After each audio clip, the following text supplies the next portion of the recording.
She was bending down to pull on her riding boots for a horse race when her heart stopped. A single heavy leather riding boot remained firmly strapped to her calf. The other lay discarded on the cracked wooden floor of the Birch Grove estate on a quiet spring morning. There was no blood. There was no desperate physical struggle. There was only a chilling, absolute silence. She did not pass away in a comfortable bed surrounded by weeping relatives. She died in a state of motion. A restless spirit, always desperate to escape, was finally trapped right at the house's threshold. While the Prime Minister boldly declared to Britain that they had never had it so good, his wife had loved another man for nearly 30 years. He offered a victorious smile from the high political podium while thousands cheered. Behind that public victory, his wife was turning her cold back away from him, silently staring out a foggy window. The entire nation was reaching the peak of prosperity under his careful guidance. Yet, his private home was essentially a frozen emotional tomb. The man capable of steering an entire empire through global storms was completely powerless to control his own marriage. Westminster knew the truth. The press knew. He knew the details perfectly well. Yet he chose never to pack his bags. His wrinkled hand quietly picked up the discarded leather boot. He placed it back into its original position, never to be moved again. This is not a common tale of a secret affair. It is the psychological autopsy of a powerful man who willingly swallowed his humiliation, refusing to divorce. To understand why he locked himself inside such heavy silence, we must push back time.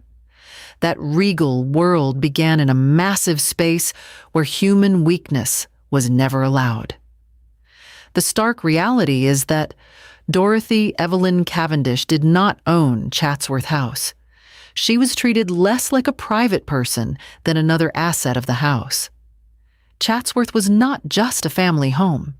Its gilded ceilings, oil paintings, private corridors, and vast estate made any child born inside it feel small. Within that vast space, the figure of a young girl wearing a ruffled dress becomes incredibly small, suppressed, and tragically isolated.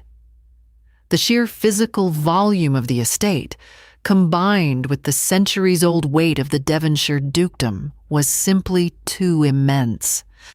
It was so massive that any individual born into it was discouraged from possessing a private ego or personal dreams. They were born to preserve the name, strengthen alliances, and pass the family's position to the next generation. She had been trained almost flawlessly to manage the most scrutinizing eyes in Europe. Her eyes remained detached, but her chin stayed proudly lifted. Her back was perfectly straight. Not a single wrinkle moved on her silk dress as she passed diplomats, earls, and politicians, silently assessing her value. The elite spent decades drilling her with specific skills: fluent French, precise German, aristocratic writing techniques, and the ultimate art of maintaining absolute composure. Yet, the core tragedy remained unaddressed. The elite taught her how to handle the entire world and how to smile without showing her teeth. But no one taught her what to do with emptiness. No one told her how to live after performing every duty correctly and still feeling nothing. Hidden beneath the ivory exterior of a lady who always maintained stability was a restless, suffocating soul desperate for destruction. Dorothy possessed quiet, exhausted, yet vacant eyes as she stood near a massive window frame, staring out at the endlessly sprawling green estate. Her silk-gloved hand gripped the freezing stone balcony rail so tightly it seemed she wanted to crush it. Dorothy lived inside a cage that was too large and too perfect. It drained every drop of vitality from her. The boredom born from that perfection became dry ground, waiting for a spark. She did not want to remain a decorative object. She wanted to feel alive. That first spark would come from a young man outside her aristocratic rank. In 1916, a wounded young officer stepped into the castle, with admiration already etched in his eyes. Harold Macmillan stepped into the imposing, heavily structured world of the Cavendish family with a rigid, uneven stride. The lingering pain of a shrapnel wound he received at the Battle of the Somme permanently damaged his right leg. The dull thud of his heavy shoes struck against a plush, crimson royal carpet. His slow, limping gait contrasts sharply with the effortless movement surrounding him. His guarded, somewhat withdrawn eyes quietly scan the room. Beneath that quiet exterior lies the razor-sharp calculation of a 22-year-old officer constantly evaluating his surroundings. Despite receiving an elite education at Balliol College and possessing significant wealth from his family's publishing business, he carried a heavy burden. He entirely lacked a hereditary aristocratic title. He understood the rules immediately. He could work inside those grand rooms, but he did not truly belong to the old core of the British elite. His identity was a complicated patchwork woven entirely from high intellectual capability and profound, quiet insecurity. For Harold, Dorothy represented the absolute opposite of the bleeding psychological wounds he carried from the war. From the edge of the room, he stood silently, completely mesmerized as he watched her. She glides gracefully through the crowded drawing room, exuding a natural, effortless superiority. She commands attention without shedding a single drop of sweat to prove her inherent worth. Harold's quiet intellectualism and deep trauma collided with her brilliant, unforced radiance. He desperately desired that specific, natural composure she carried. He understood something painful. Even if he spent his life performing confidence, he could only mimic what Dorothy seemed to breathe naturally. The stark truth is that his deep devotion extended far beyond the woman herself. He frantically worshipped the massive, unyielding empire she balanced so effortlessly on her shoulders. His palms sweat heavily, his knuckles turning pale white as he firmly grips his hands together. He bows low to acknowledge the Duke of Devonshire, masking a roaring fire of raw political ambition beneath his polite greeting. His genuine affection for Dorothy intertwined completely with an aggressive hunger for upward mobility. She was not merely a beautiful companion. She functioned as the ultimate gold-plated passport, guaranteeing his permanent escape from his outsider status. With her standing beside him, he could march directly into the absolute epicenter of British political power. Nobody would ever dare to question his presence or block his upward path again. When that priceless passport was officially secured, it was carefully wrapped in the flawless pageantry of a grand wedding. It was not a standard wedding. The society press loudly celebrated it as the sensational event of the London season. Brilliant light reflected sharply off diamond tiaras worn by aristocratic guests. Flashing cameras captured the flawless smile of the young bride stepping proudly beside her future husband. On paper, this union represented calculated perfection, down to the millimeter. Held at St. Margaret's, Westminster, the grand congregation included reigning royalty and the literary elite. It fulfilled every single ruthless standard perfectly. They merged ancient lineage with immense wealth, satisfying expectations for political advancement. It was a truly staged upper-class masterpiece.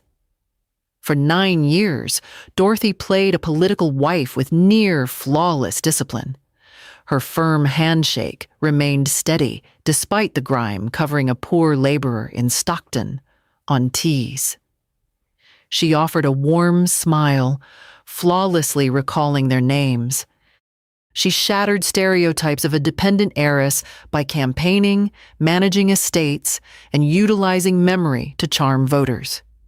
However, operating flawlessly like a machine does not mean someone finds the vitality required to survive inside that suffocating cage.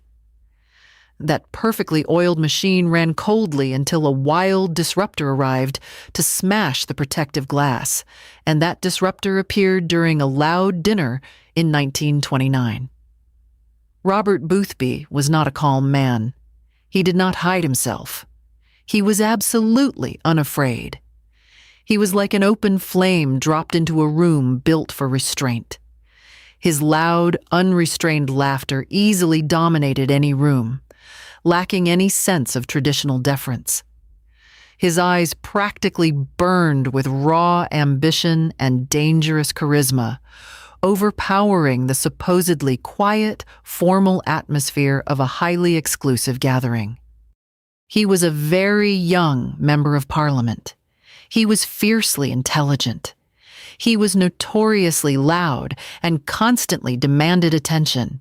He previously served as the private secretary to the formidable Winston Churchill. Many political observers publicly hailed him as a guaranteed future prime minister.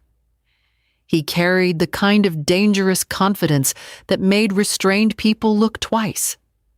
He freely displayed his immense ambition.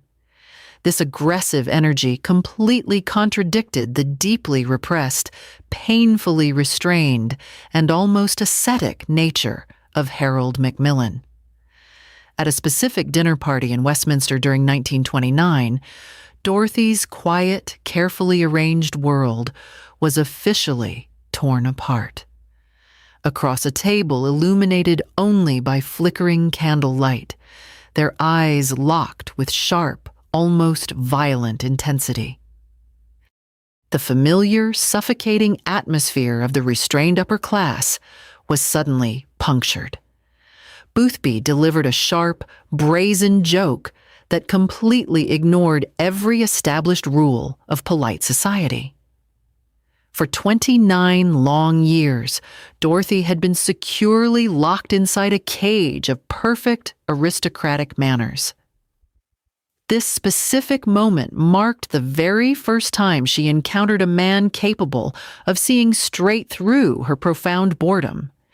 He saw the complete emptiness hidden inside her. The psychological shift was absolute. She was not merely charmed by a handsome face. She was drawn toward the undisciplined energy Boothby carried into every room. It was the exact type of free, unrestricted vitality her family had strictly forbidden her from experiencing since the day she was born. That specific encounter did not just create an ordinary secret affair. It opened a private confession. Dorothy's voice, barely a whisper, yet sharp as a razor, cut clearly through the narrow space. She asked him why he had ever woken her up. She explicitly stated she never wanted to look at her family again. That statement forms the core of the betrayal. Boothby was not merely a convenient lover. He functioned as a high-voltage shock, making Dorothy reject the obedient slumber of her designed aristocratic existence. She abandoned her public disguise for the raw sensation of feeling alive. She awoke violently. The consequence of that awakening would turn her legal husband's life into a private nightmare, exposed under the bright light of day. They did not hide their connection in distant rooms where no one could see. They transformed their betrayal into a highly public, unapologetic exhibition. Long, lingering glances passed between them during crowded weekend parties hosted at various sprawling country estates. They kept a careful physical distance during walks or quiet conversations. But that gap only displayed their intimacy more clearly. The relationship operated beneath the eyes of the Westminster establishment. Cabinet members, press hounds, and the Cavendish family all witnessed it. The silent complicity of the upper class deepened the cruelty. Harold's remaining self-respect was slowly suffocated. He saw through the entire facade almost immediately, likely from the very first exchanged glance. Harold's perfectly composed expression revealed very little. His jaw muscle twitches slightly, tightly clenched as he stands just a few feet away. He holds a freezing glass of wine, pretending to be casually observing, while his wife smiles passionately at another man. Harold was never deceived, and he was never blindly led. His specific pain deepened precisely because he understood the reality down to the smallest detail.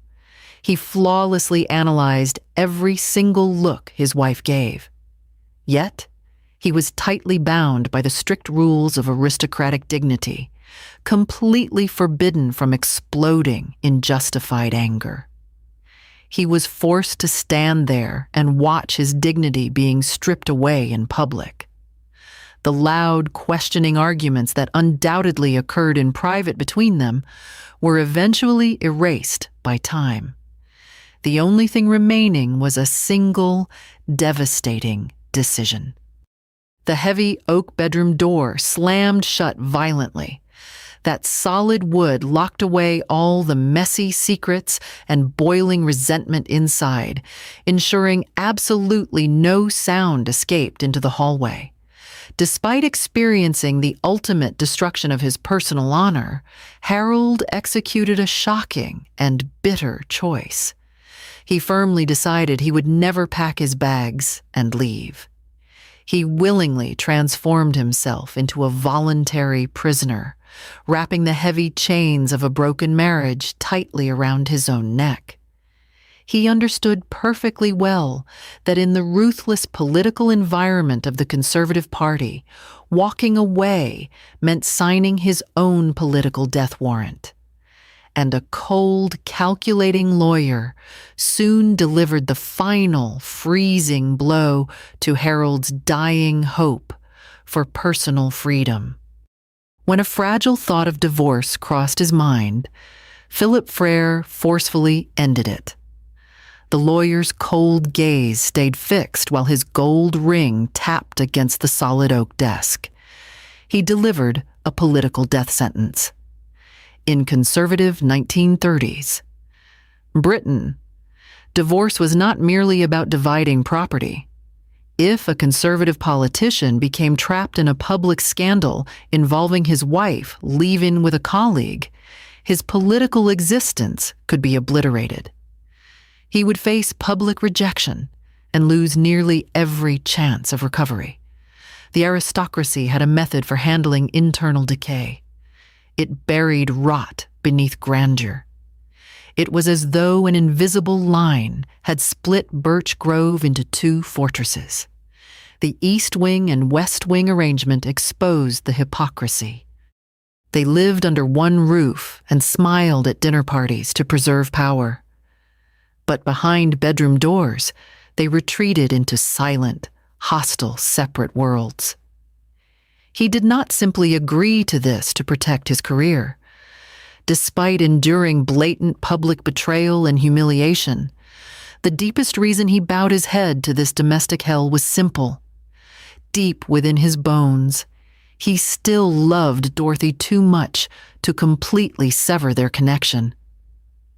However, that surrender of his personal pride opened the door for an even more painful question to strike their family. In 1930, a fourth child named Sarah was born, bringing a heavy cloud of toxic suspicion. Elite guests peered down into the sleeping infant's crib, discreetly whispering behind silk fans as they ruthlessly searched for any physical resemblance to Boothby. The timing of the conception was incredibly cruel. Sarah was conceived during the absolute height of the highly public affair. Rumors that Robert Boothby might be Sarah's biological father moved quietly through political and aristocratic circles. Observers looked at Harold with a painful mixture of pity and barely concealed mockery. Tragically, Dorothy utilized this degrading suspicion as a weapon for extreme psychological control against her husband. During a heated argument behind firmly locked doors, she offered a cold, challenging half-smile. Later biographical accounts suggest a painful reality regarding her behavior. She did not attempt to soothe her husband or protect him from the vicious rumors. Instead, she weaponized the messy question of paternity. She actively used it to inflict severe psychological pain during their most brutal private conflicts, aggressively asserting her physical independence. Facing the most devastating question a man can endure, Harold chose to completely block it out. He stood as still as a stone statue, watching the infant breathe steadily in the crib. The veins in his neck pulsed violently as he suppressed his overwhelming rage. He quietly turned his back and walked with heavy, exhausted steps toward a desk buried in paperwork. He did not scream. He did not demand a medical test. He buried the humiliation of the affair and the agonizing paternity question deep within his chest, using administrative work to numb himself daily. However, the human body is not made of unfeeling iron, and the nervous system possesses its own breaking point. Just one short year later, the pressure found its way into his body. In 1931, the pressure finally broke through. His large, previously steady hands trembled so badly that he could no longer hold a thin newspaper steady. His heavy frame sank into an old armchair, trapped in severe physical exhaustion and unable to articulate his agony. This severe physical breakdown was not an isolated medical event. It was directly tethered to the reality of Dorothy's ongoing betrayal. The continuous humiliation of smiling while sharing his wife, combined with the daily torture of questioning his child's paternity, wore down his nervous system.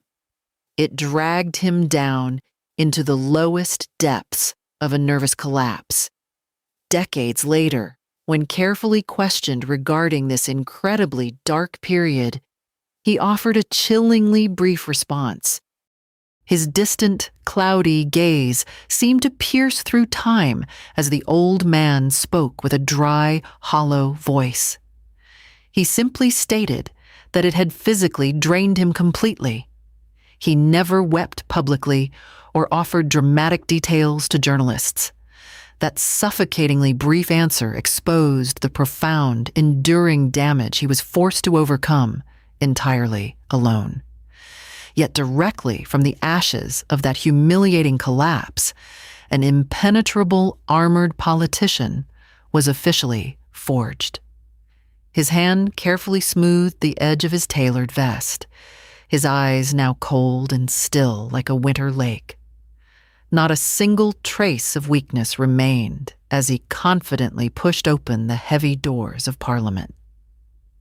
Harold Macmillan's famous unflappable persona was not an inherent, natural trait. It was a heavy iron mask cast directly from the unspeakable humiliation endured in his private bedroom. Having lost his core dignity, he no longer possessed the capacity to fear any external political pressure. Even so, that newly forged armor could not shield him from the sharp contempt fired by his wife's own family. At Chatsworth House, Harold remained permanently frozen in the role of an unwanted, temporary guest. His isolated, rigid silhouette leaned heavily against a marble column, maintaining a careful distance from the main crowd. He took a sharp sip of bitter red wine. Merely a few feet away, his wife laughed freely and danced elegantly under the bright, multifaceted light of crystal chandeliers. The Cavendish family never genuinely respected his background or his presence. When the affair became a blatant public spectacle, they did not offer their son-in-law any support or basic comfort. Instead, they collectively sneered at the lowly climber who proved too weak to secure his own wife's affection. This aristocratic network effectively isolated him through an incredibly brutal execution of polite manners. The steepest price of marrying far beyond one's established class involves silently swallowing pure humiliation behind a fixed smile. The forced, strained, and frozen smile stayed attached to Harold's face. The steep price of marrying above one's class was swallowing humiliation behind a fixed smile. Harold nodded through condescending remarks from dukes and their wives. He was not only losing his wife's affection to a rival, he was being stripped of dignity by an entire social structure. When home became inescapable, he sought refuge in the smoke of war. Amidst the screaming bombs and relentless chaos in North Africa and Italy, Harold finally discovered a stage where his profound internal frost became a devastating weapon. His mouth held a calm, almost unaffected twitch as he kept a slowly burning cigar steady.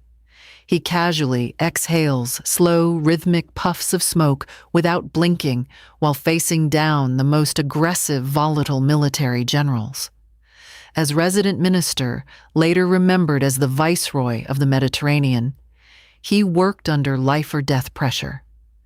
Tens of thousands of lives depended on decisions made under stress. He handled chaotic political and military negotiations with unusual control.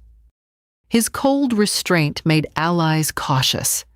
It also made enemies understand that he would not break easily.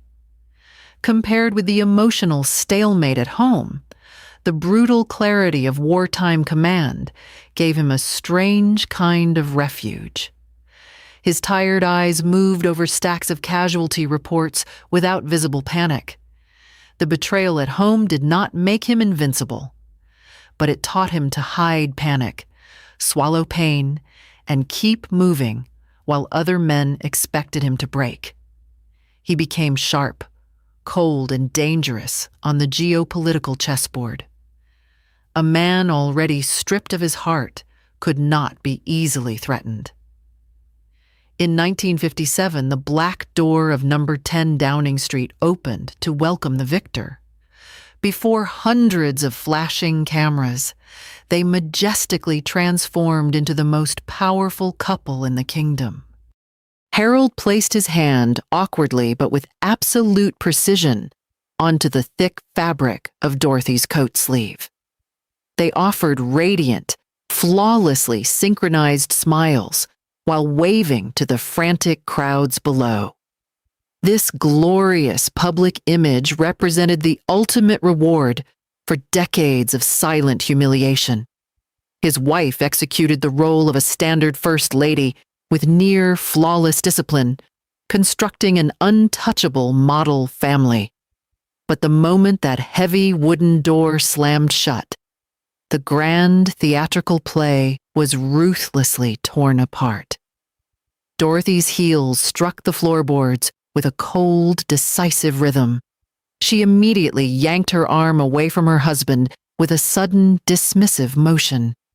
She walked hurriedly toward the east wing, leaving Harold standing alone with slumped shoulders in the dim hallway.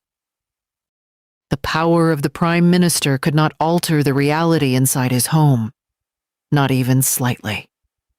Their marriage remained a hollow contract.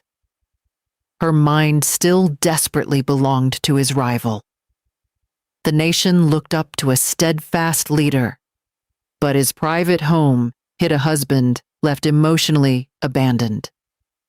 Harold's hunched shadow fell across the room with a tight, suffocating weight. He sits entirely alone, reviewing national security documents under a sickly yellow lamp. The psychological irony is brutal. He held the authority to govern Britain, yet he was powerless to repair his own marriage. He looked like one of the most powerful men in the world, but he remained a starving beggar in love. The irony reached its peak when this miserable leader had to stand on a high podium, broadcasting a fierce belief in a happiness he never possessed. In July 1957, at a loud rally, he uttered a phrase that defined an entire historical decade. That confident phrase echoed across the world, becoming an immortal public slogan. He boldly declared that most of our people have never had it so good. Bold text ran proudly across newspaper front pages everywhere. Bright stage lights shined directly onto the confident, uplifted face of the victorious Prime Minister. Under his steady guidance, Britain entered a massive post-war consumer boom. The nation finally escaped the dark shadow of rationing. He worked alongside President Kennedy and skillfully managed Cold War crises. The public saw a man standing at the absolute, undeniable peak of global leadership within that era. But the truth was that the man uttering that promise lived in extreme emotional poverty. Long shadows cut across half of Harold's gaunt face. He aggressively stripped off his silk tie, sitting in dead silence and clutching his head during a lonely night. The irony was devastating. Millions enjoyed new luxury. Yet their prime minister never experienced a single basic night of domestic happiness. He distributed wealth to the public while starving emotionally.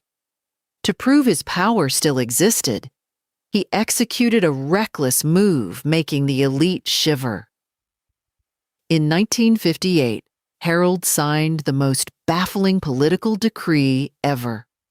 Without public outburst or visible jealousy, the Prime Minister granted a favor to the man who had wounded his family. On Macmillan's recommendation, the man long linked to Dorothy was raised to the House of Lords as Baron Boothby. The decision defied ordinary logic. It left the watching world stunned. When questioned, Macmillan offered a faint smile and used national dedication as his explanation. His eyes stayed still, giving nothing away. He justified the peerage as recognition of long public service. But insiders at Westminster understood the private layers beneath it. The gesture carried several possible meanings. It might have been aristocratic politeness, exhaustion, or a need to finalize the matter. To those who knew the private history, it was hard not to read something colder into it. Boothby was honored in public, yet tied forever to the husband he had humiliated.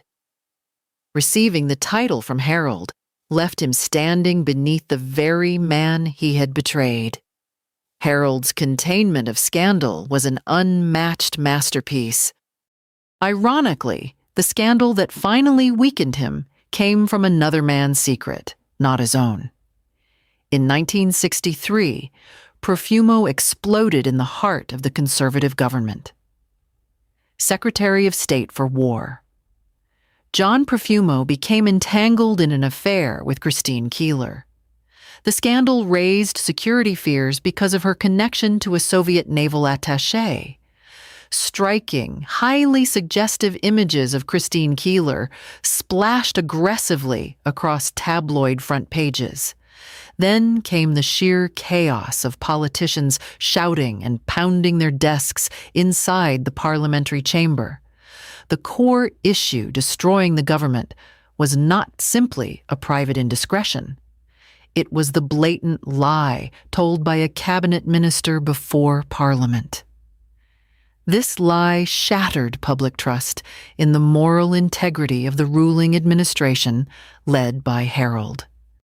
A man who firmly compressed his own private domestic secrets for 3 decades now watched helplessly as his government fractured due to another man's recklessness. His heavily wrinkled ashen face sat under the harsh lights of the empty cabinet room. He slumps forward entirely, resting his exhausted head heavily in his hands, unable to muster the strength to rise.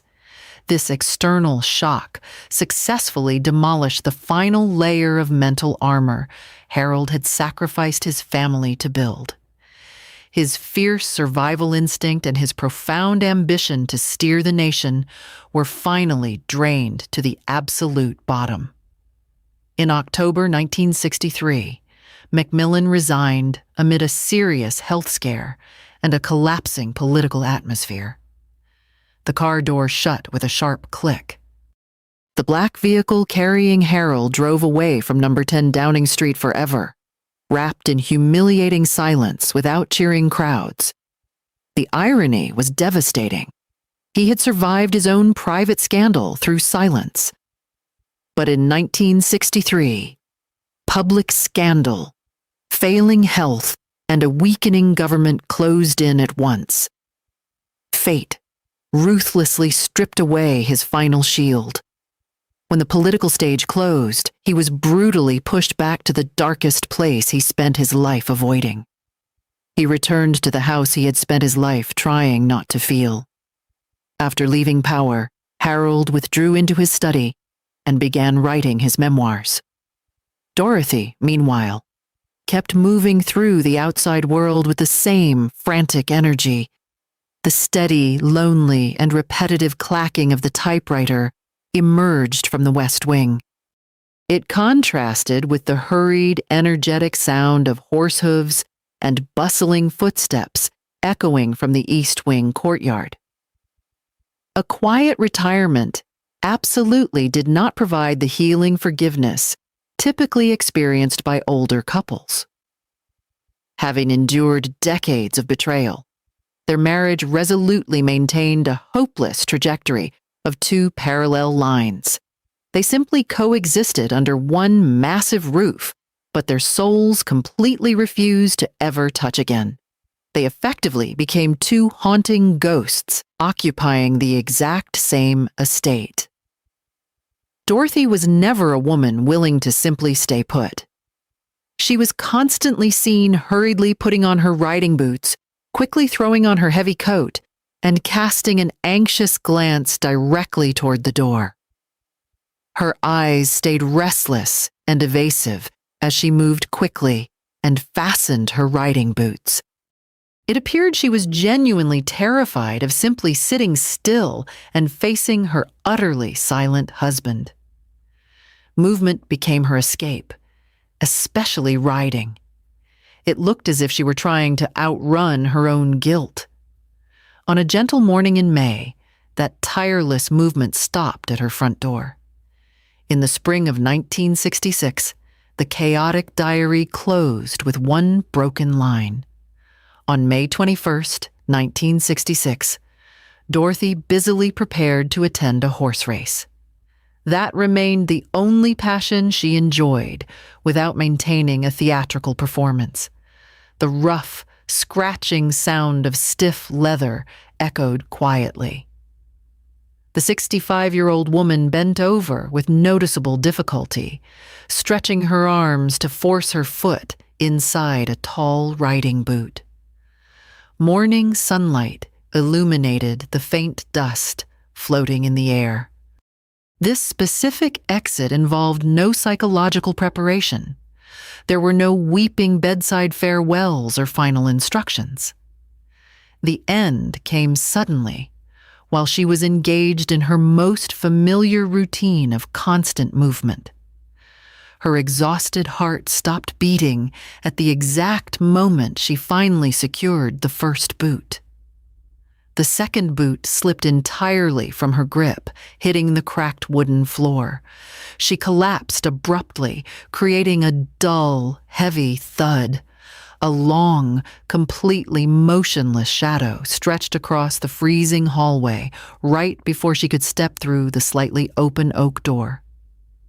This chilling image of one worn boot and one discarded boot served as a harsh, perfect metaphor for her entire existence.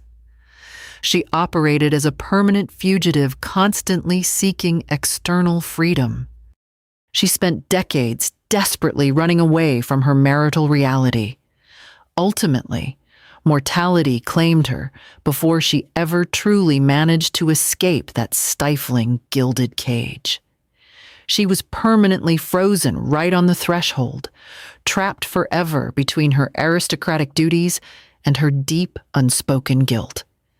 Harold displayed no medical shock upon his urgent arrival. His internal landscape simply burned into ash.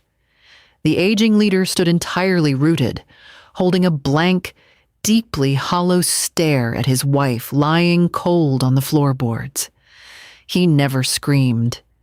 He built his entire identity around enduring her inflicted humiliation. Her sudden absence cruelly stripped away that defining purpose. People mistakenly believed the death of his betrayer would set him free, but it actually locked him permanently inside a much darker prison of memory. And inside that gloomy, desolate prison, one specific keepsake was never permitted to move even a single millimeter. Harold Macmillan lived like a lingering ghost for another 20 years. He never remarried, firmly refusing to offer an affectionate glance toward any other woman. In old age, his frail, severely hunched figure was dwarfed inside the massive study. He meticulously types out thick political memoirs under the harsh glare of a single, solitary lamp. The supreme irony of his existence is striking.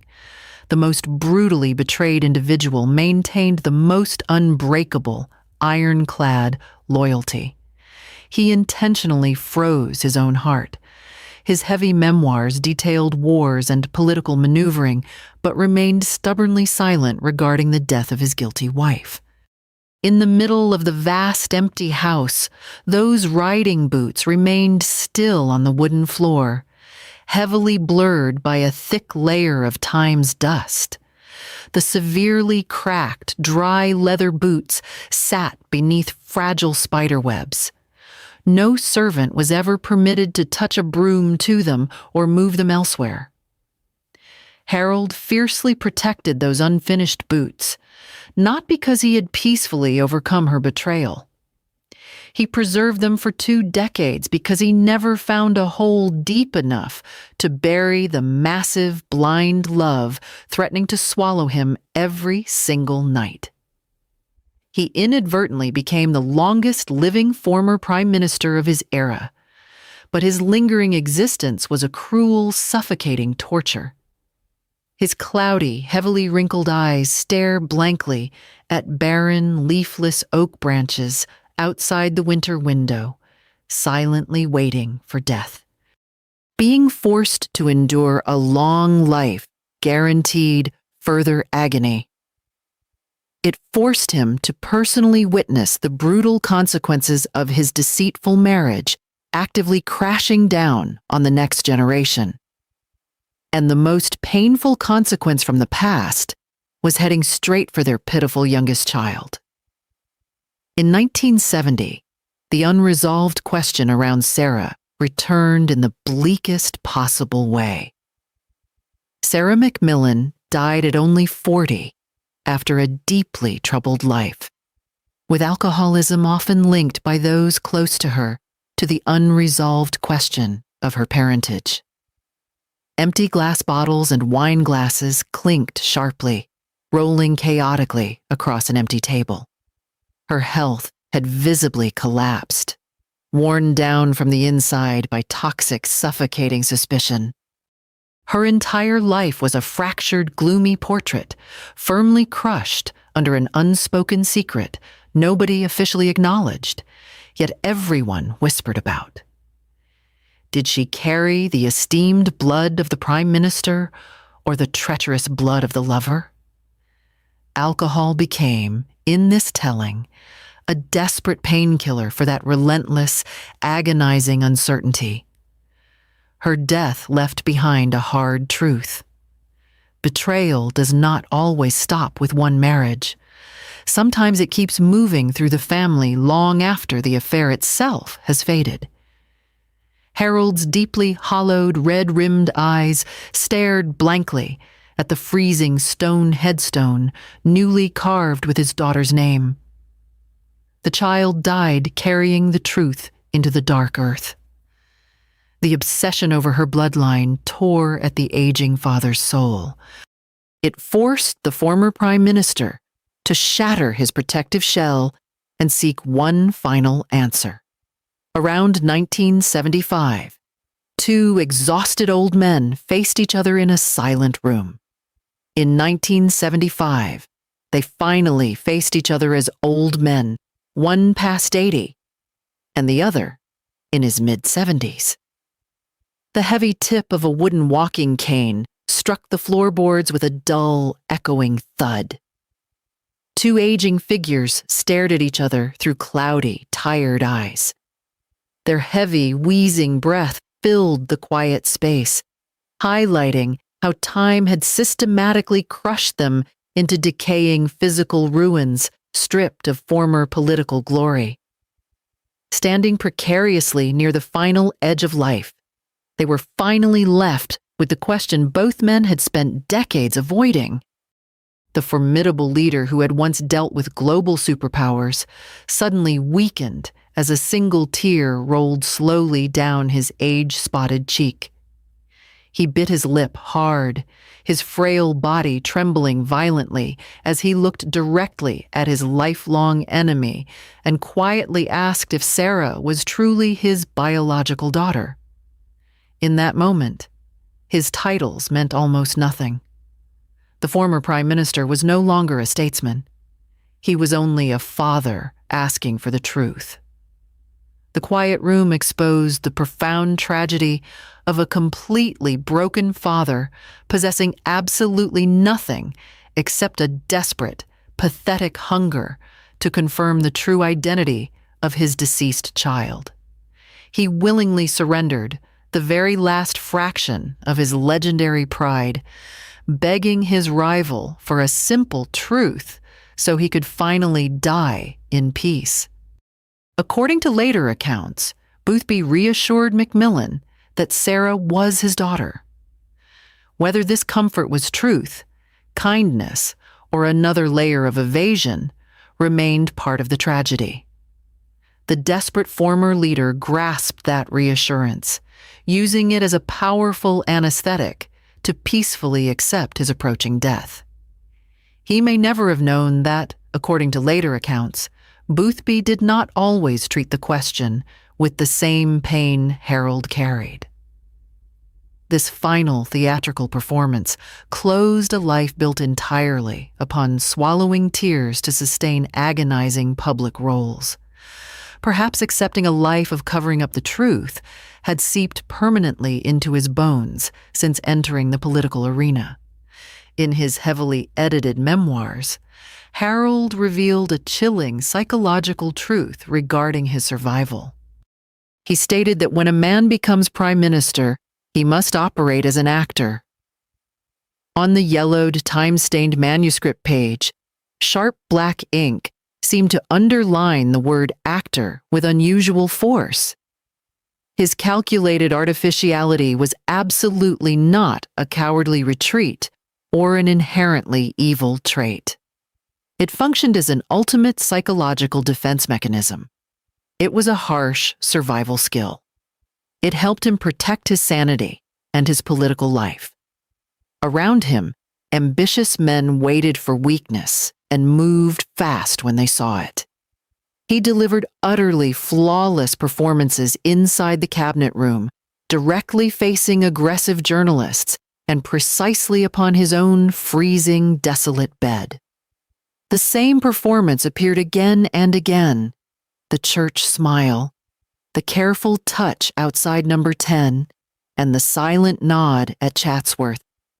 He was violently forced to play the role of a happy, protective husband and a steadfast national leader. That massive, exhausting theatrical performance served one single, agonizing purpose. It effectively concealed a heart entirely crushed and bleeding uncontrollably from a betrayal committed decades earlier. The most horrific tragedy of any brilliant actor occurs when the mask permanently fuses with the flesh, becoming entirely impossible to remove. His completely empty, bone-dry, and exhausted eyes stared blankly into a dusty mirror inside his dark, silent home. He silently questions his own true identity.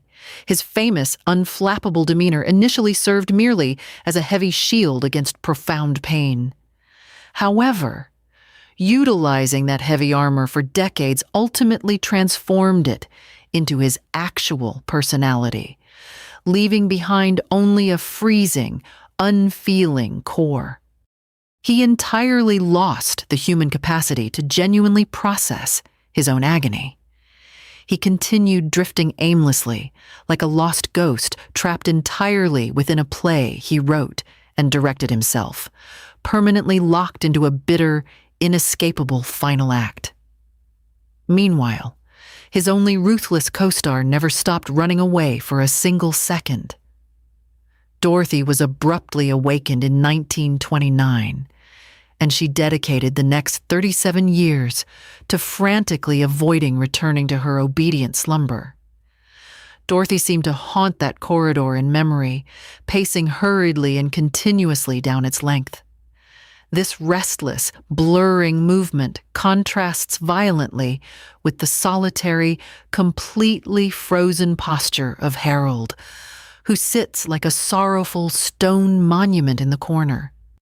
Her entire life became a frantic sequence of reaching for the doorknob, desperately refusing to remain stationary.